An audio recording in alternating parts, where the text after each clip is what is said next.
या बातमीपत्राचे प्रायोजक आहे LIC ऑफ इंडिया।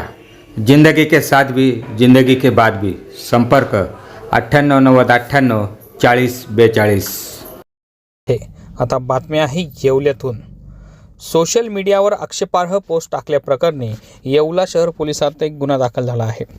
येवल्याचे शिक्षक आमदार किशोर दराडे यांनी 2 दिवसांपूर्वीच मराठा आरक्षण योद्धा मनोज जरांगे पाटील यांची सदिच्छा भेट घेतली होती। या संदर्भात एक व्हिडिओ सोशल मीडियावर व्हायरल झाला।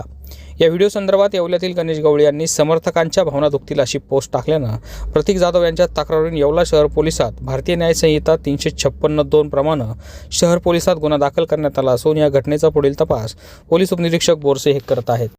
ते आंतरवेली सराटीमध्ये जरांगे पाटलांची भेट घेण्यासाठी गेले होते, तर त्याचे फोटो आज व्हायरल झाले आणि त्या फोटोला कमेंट दिल्या काही लोकांनी। गणेश गवळी या नावाने त्याचा अकाउंट होतं, त्यांनी कमेंट दिल्या का जरांगे पाटील हे भामटेचा उल्लेख केला जरांगे पाटलाचा आणि आमदार साहेबांचा। आणि जरांगे पाटील हे आमचे आराध्य दैवत आहे, आमचे एक मराठा लाख मराठा आहे, ते आमचे दैवत आहे। त्यांच्याबद्दल अपशब्द वापरल्याबद्दल आम्ही येवला सिटी पोलीस स्टेशनला गुन्हा दाखल करायला आलो आणि गुन्हा दाखल करून घेतला आहे साहेबांनी।